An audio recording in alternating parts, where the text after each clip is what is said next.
Bonjour et bienvenue dans cette vidéo dans laquelle je vais parler de programmation orientée objet avec C++. C'est une vidéo que je réalise suite à la demande de plusieurs personnes qui ont des soucis à bien comprendre le concept de la programmation orientée objet et la mise en place de la POO en C++.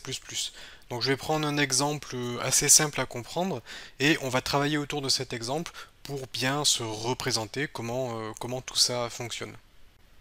Si vous aimez mes vidéos, pensez à vous abonner, activer la cloche et mettre un pouce bleu, ça m'aide beaucoup. Pour ceux qui le souhaitent, vous pouvez cliquer sur rejoindre pour accéder à un catalogue de formation premium. Je vous souhaite un bon visionnage. Alors la programmation orientée objet, on l'abrège en POO, programmation orientée objet, ou OOP en anglais, Oriented Object Programming. L'idée c'est de définir des classes. Donc il va y avoir pas mal de vocabulaire, hein. Donc l'idée c'est de définir des classes et donc une classe déjà, premier mot de vocabulaire à retenir, une classe va vous permettre de définir un objet. Donc définir des classes qui elles-mêmes permettent de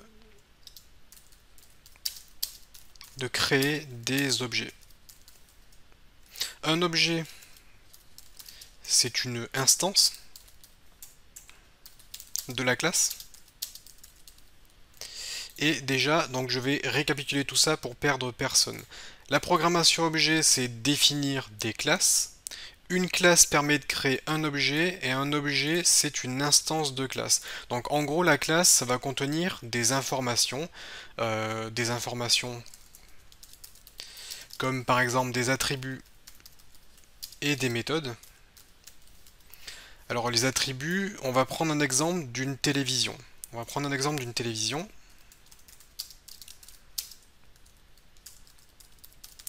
Une télévision, ça a quoi?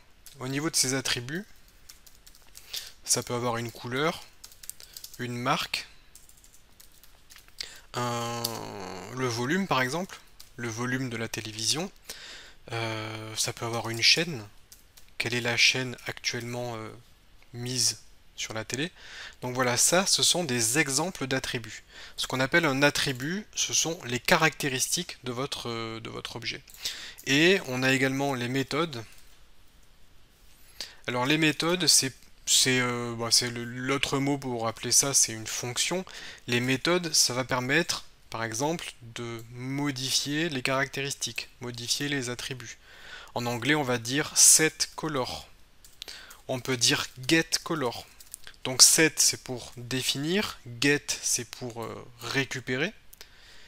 On peut avoir par exemple change channel. Et entre parenthèses, on passerait un int qui serait le numéro de la chaîne. On peut avoir par exemple j'écris en français ce coup-ci, définir volume. Entre parenthèses, on pourrait avoir un int qui serait le volume et qui serait un nombre compris entre 0 et 100 pour un nombre compris entre 0% et 100%. Donc ça, ce sont des méthodes. Les méthodes vont permettre de modifier votre objet. Donc on reprend depuis le début. Une classe, ça a des attributs et des méthodes. Les attributs, ça va être un peu les caractéristiques de l'objet. Si on prend l'exemple de la télévision, donc notre objet c'est la télévision, elle peut avoir une couleur, une marque, un volume, une chaîne, et puis tout un tas d'autres caractéristiques. Et les méthodes, en gros, ça va être des fonctions qui vont vous permettre de modifier tout ça, de modifier tous vos attributs, et c'est également quelque chose qui va vous permettre de définir le comportement de votre classe. Comment votre classe doit se comporter. Une voiture, elle peut accélérer, freiner. Ben, vous auriez dans ce cas-là des méthodes accélérer, freiner. Dans un jeu vidéo, un personnage, il peut attaquer, ramasser un objet, se soigner. Ben, ça, c'est le comportement que peut avoir votre objet. Donc les méthodes, ça va permettre de modifier les attributs, mais également de définir le comportement de votre objet. Donc un objet, c'est une instance de la classe. Ça veut dire quoi? En gros, la classe, vous allez définir toutes les caractéristiques de votre objet, et l'objet, vous allez pouvoir l'instancier à partir de la classe, c'est-à-dire créer un objet basé sur votre classe, donc votre objet aura les caractéristiques de la classe, et vous avez la possibilité d'instancier plusieurs fois des objets issus d'une même classe. Je peux très bien instancier 2, 3, 4 télévisions si je le souhaite.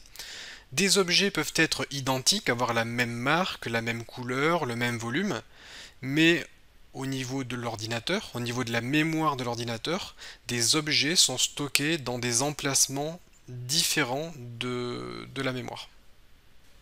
Donc au final, chaque objet est unique parce que chaque objet est stocké ailleurs dans la mémoire de l'ordinateur. Bon, je vais vraiment essayer d'expliquer du mieux que je peux la programmation orientée objet.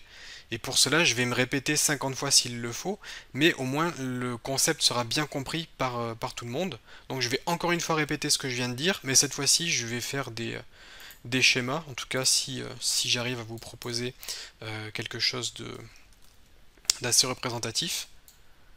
Alors imaginons que ça, ce soit une classe. Donc je vais agrandir un peu le texte. Imaginons que ça, ce soit une classe, la classe télévision. Alors je vais vraiment essayer comment dire, je vais essayer d'abréger, on va dire que l'une télé, ça a juste un volume. Donc ça va être ma caractéristique. Et on va dire qu'elle a juste une fonction qui serait set volume. Voilà. Alors, à savoir que une classe, ça a également un constructeur. Et un constructeur, c'est ce qui va permettre donc d'instancier la classe, de créer un objet. Mais ça va permettre de définir en gros les valeurs par défaut de vos différentes caractéristiques. Vous pouvez très bien dire que lorsque vous créez une télé, en C++, hein, bien évidemment, lorsque vous créez une télé, elle a un volume de 50 par exemple. Voilà, donc le constructeur, ça va vous permettre de définir les valeurs par défaut. Cette classe, vous pouvez créer des instances, on peut créer plusieurs instances si on le souhaite. Du coup, on va se retrouver avec plusieurs objets. On va avoir la télé 1, la télé 2, la télé 3. Donc ici c'est la télé 1, là c'est la télé numéro 2, et là ça va être la télé numéro 3. Donc en gros ça s'articule de cette façon. Et le principe de la programmation orientée objet, bien évidemment, c'est de créer plusieurs classes. Vous allez organiser, architecturer votre code sous forme de classes, comme ça. Et le principe, c'est de faire travailler les classes entre elles, que chaque classe puisse échanger et discuter avec les autres classes. Si on a par exemple une classe ennemi et une classe héros, le héros peut attaquer, et l'ennemi il va avoir une fonction par exemple subir des dégâts, et lorsque le héros attaque l'ennemi, donc vous appelez la fonction attaquer du héros, qui va déclencher la fonction subir dégâts de l'ennemi. Le principe, c'est voilà, c'est pas que de créer des classes, c'est de les faire interagir entre elles. Donc c'est vraiment important de comprendre tout le vocabulaire qu'on a utilisé. Classe, donc c'est la définition de la classe. L'objet, c'est une instance d'une classe. On appelle les attributs et les méthodes les caractéristiques de votre classe. L'instanciation, donc c'est créer un objet à partir d'une classe. Et on a un autre concept qui s'appelle l'encapsulation.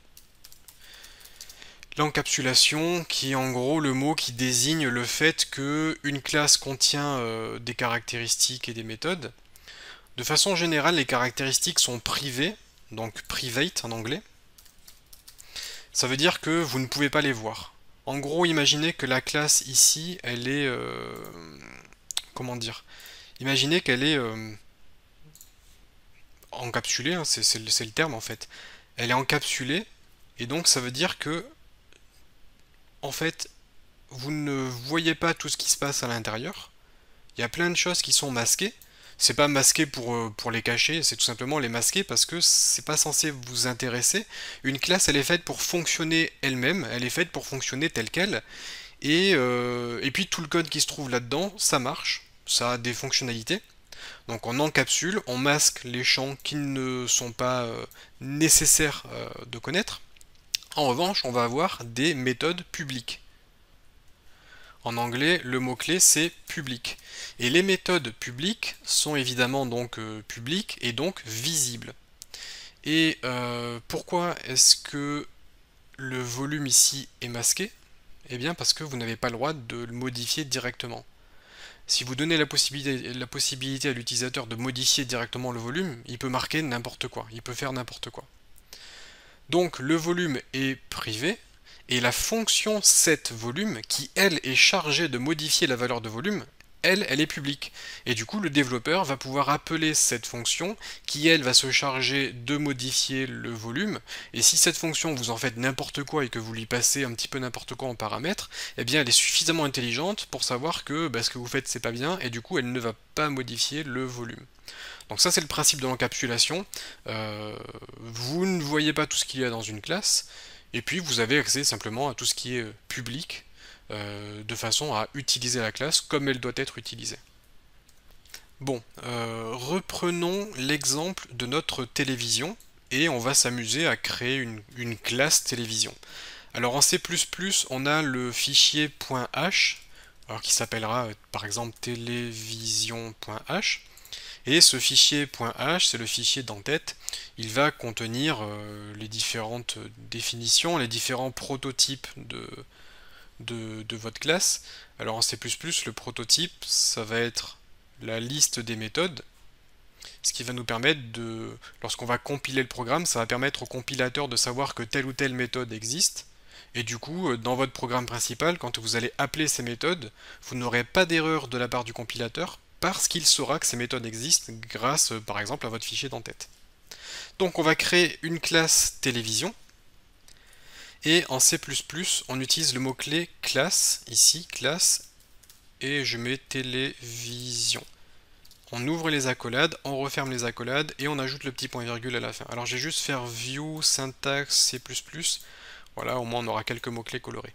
Donc voilà comment est-ce qu'on définit une classe en C++. Ici, le nom, c'est moi qui le choisis, hein. C'est moi qui choisis télévision. Alors ce qu'il faut savoir, c'est que en C++, vous avez des types de variables, booléen, string, int, float. Et bien lorsque vous créez une classe, votre classe devient en quelque sorte un type. Un type enfin c'est pas un type de variable, mais c'est la même chose. Du coup, lorsque vous allez créer une instance de la classe, au lieu de faire int télé ou float télé, vous allez créer quelque chose qui s'appellera télévision, et ensuite vous mettrez le nom, par exemple, télé. Et ça veut dire que télé sera de type télévision. Télévision étant notre classe ici. Donc, qu'est-ce qu'on a pour une télé? On va par exemple avoir int chaîne, qui est donc la chaîne. Quelle est la chaîne actuellement définie sur notre télé? Et qu'est-ce que je vous ai dit tout à l'heure? Principe d'encapsulation, tout ce qui n'est pas nécessaire, tout ce qui n'est pas nécessaire de montrer à l'utilisateur final, on ne lui montre pas, tout simplement.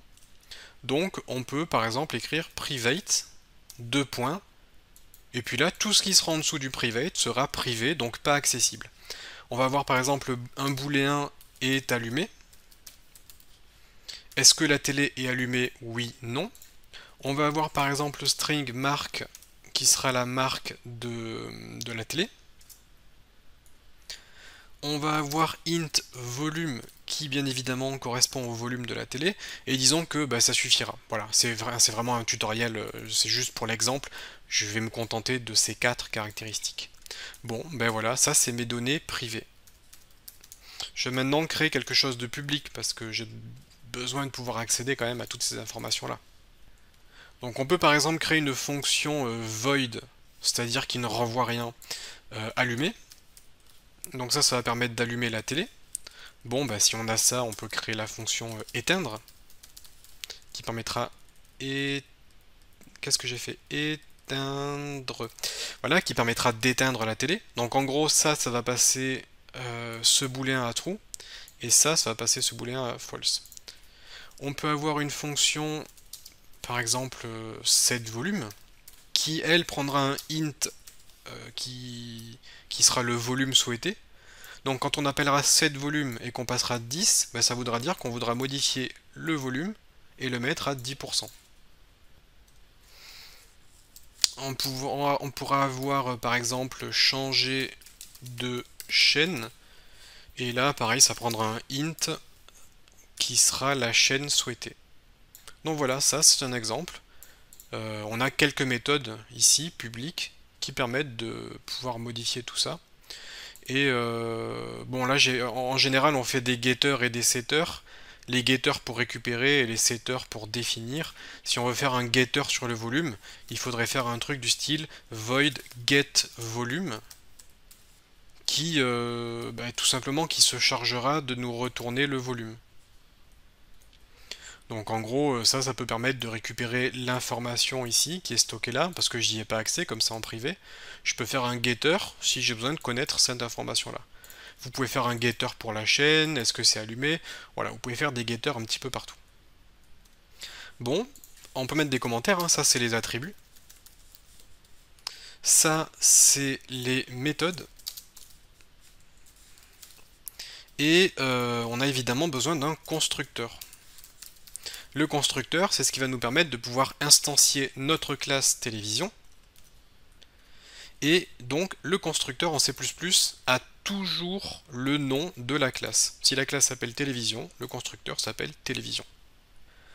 Et là-dedans, vous pouvez définir les choses qui sont obligatoires. Par exemple, si je fais string marque, eh bien ça veut dire que lorsqu'on va appeler le constructeur, donc utiliser le constructeur pour créer une instance, donc pour créer un objet, on devrait également passer la marque au constructeur, histoire que par défaut la télé ait forcément une marque.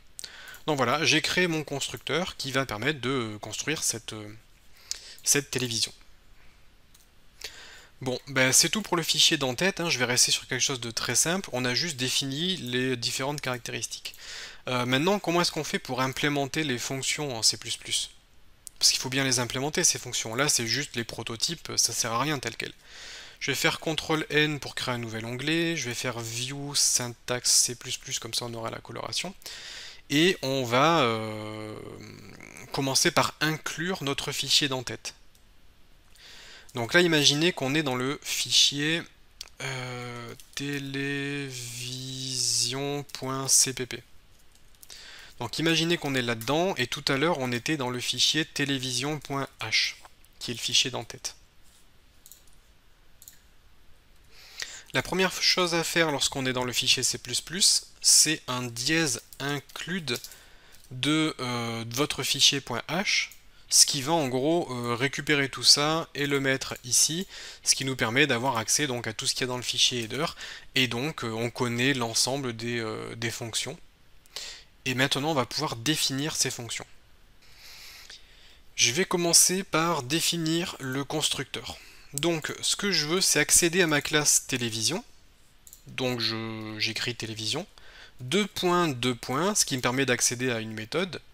Je veux accéder à la méthode télévision, qui est en fait le constructeur.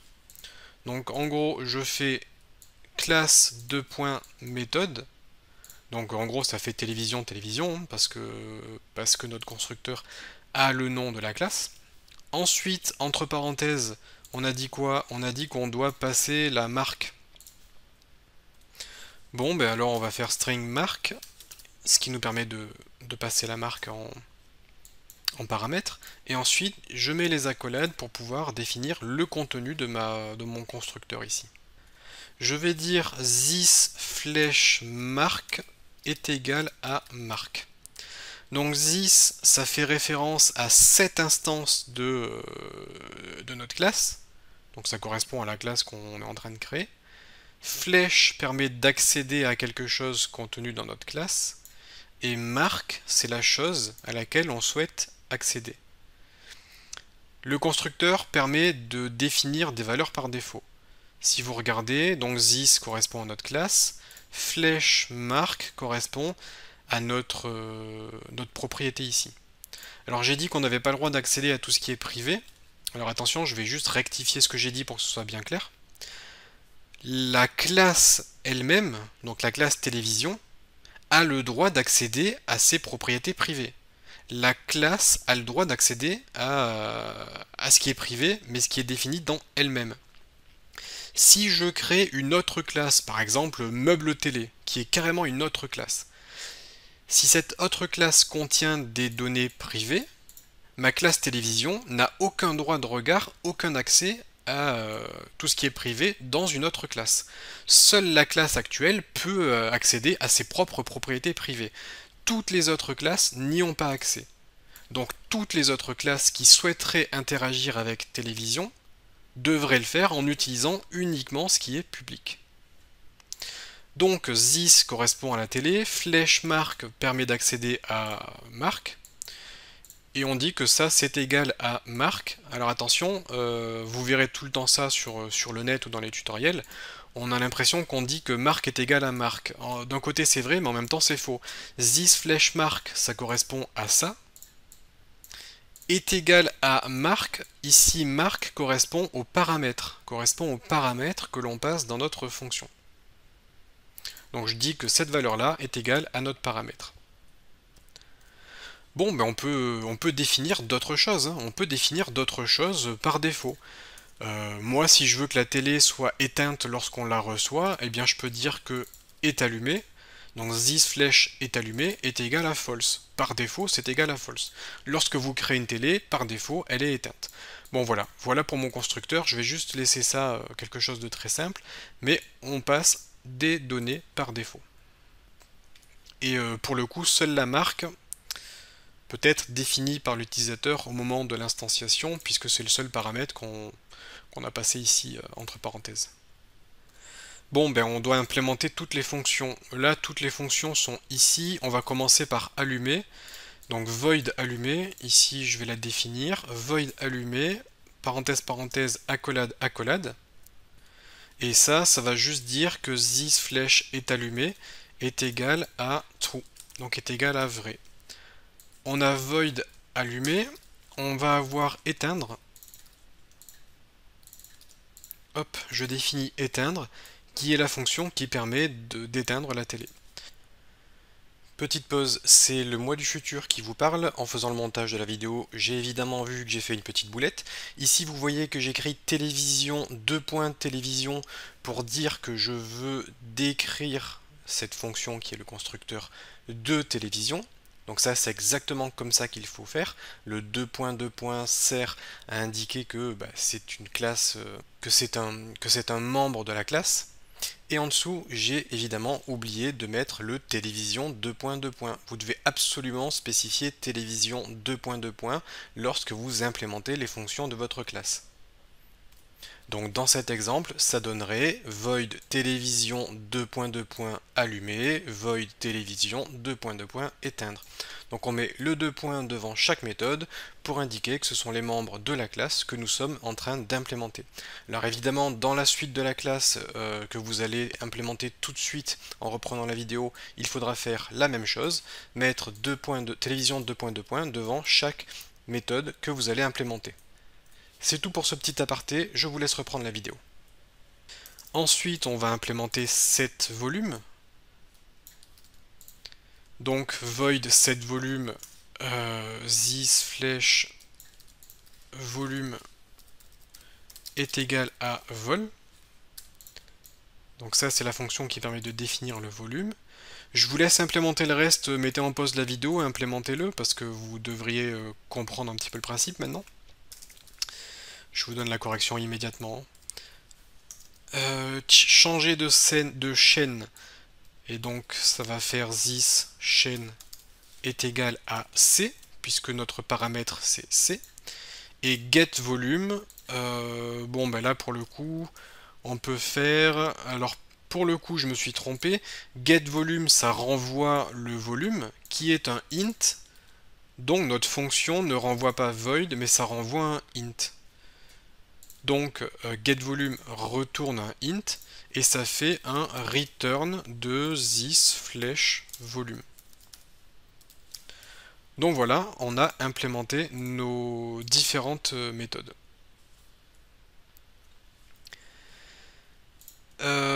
Quoi dire d'autre? Bah là c'est tout, hein, on a créé notre classe. On a créé notre classe avec l'implémentation des méthodes. Bon, maintenant prenons un exemple puisque la classe en général quand on la crée c'est pour l'utiliser, c'est pas pour faire joli. Donc prenons un exemple, on est par exemple dans le fichier main.cpp. Imaginons qu'on soit dans le fichier main.cpp, alors je vais me mettre en syntaxe C++. Donc ça c'est votre programme principal dans lequel vous avez créé un logiciel qui permet de gérer vous êtes un magasin de télévision, vous avez créé un logiciel qui permet de gérer votre stock. Bon ben là vous allez être dans votre fichier principal et vous allez utiliser la classe télévision. Bon, bien sûr, il faudra inclure dans ce fichier main votre classe télévision hein, pour pouvoir euh, travailler avec. On prend vraiment l'exemple où vous êtes sous Visual Studio, que vous avez votre projet avec vos différents fichiers, hein, bien évidemment.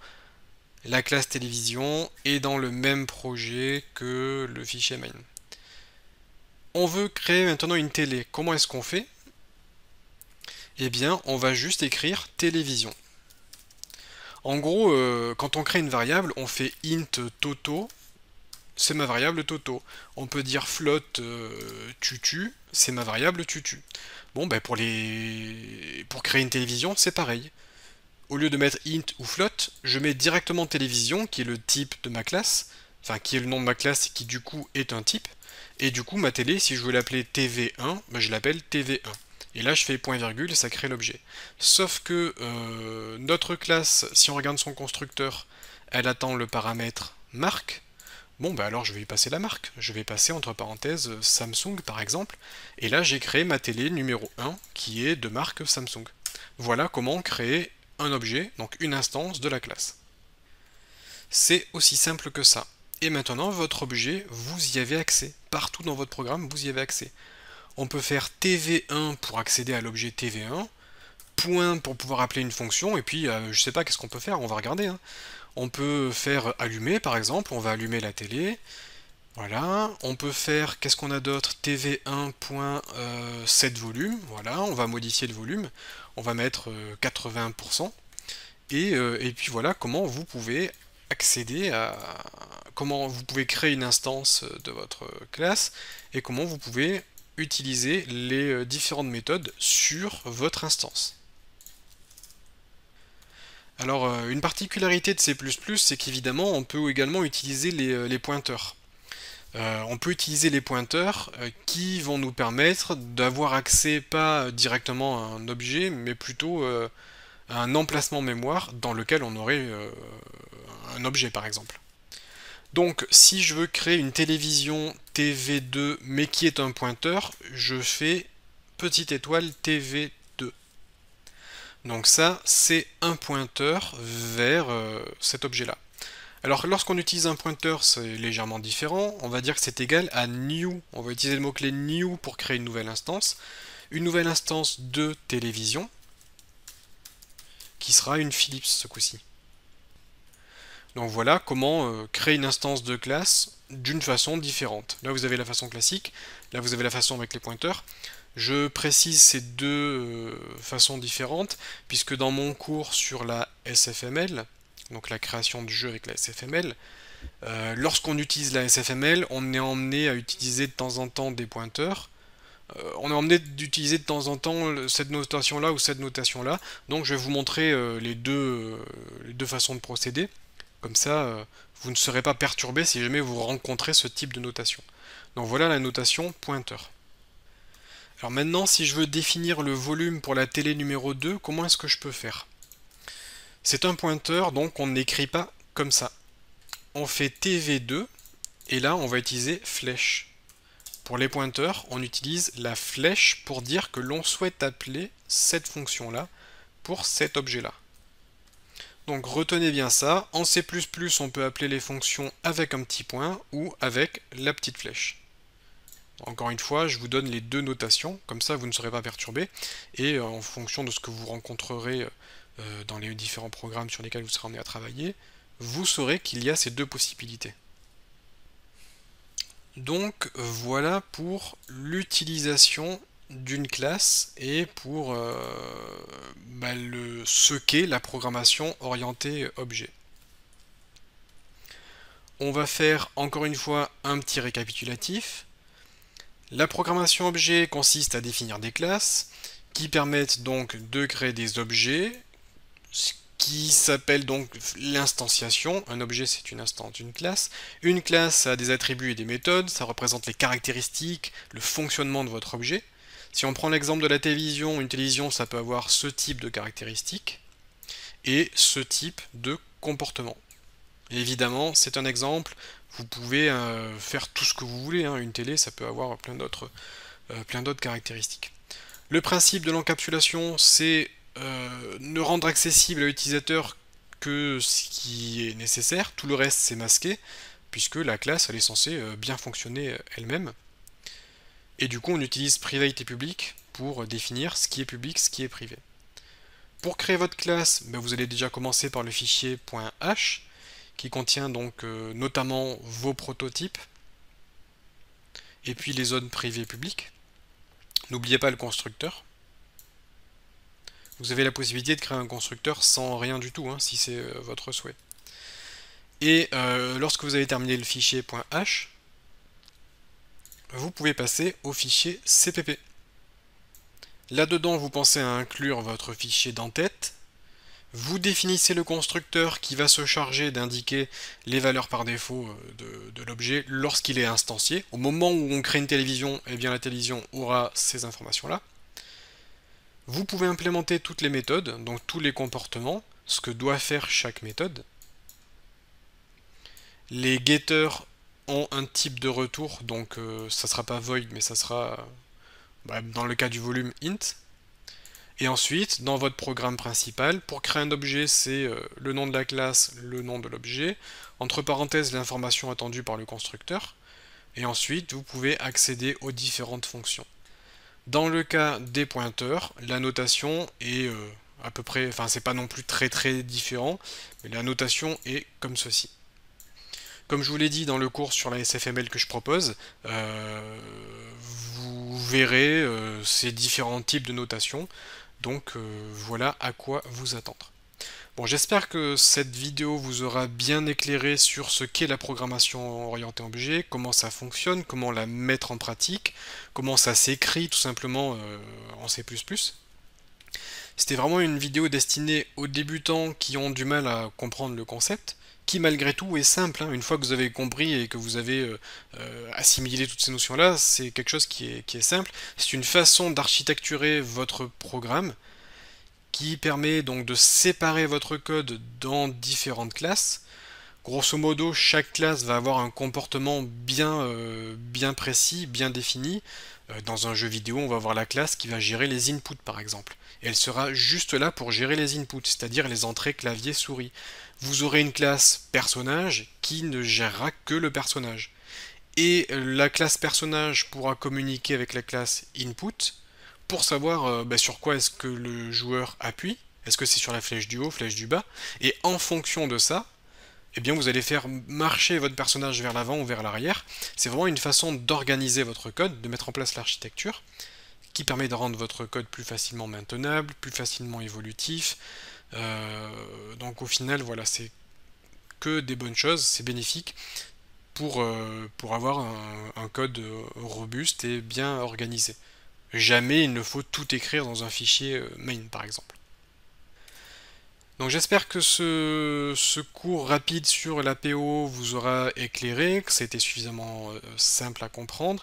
N'hésitez pas à me faire des retours, me donner votre avis sur ça. Et moi je vous souhaite donc bonne continuation dans votre apprentissage de C++.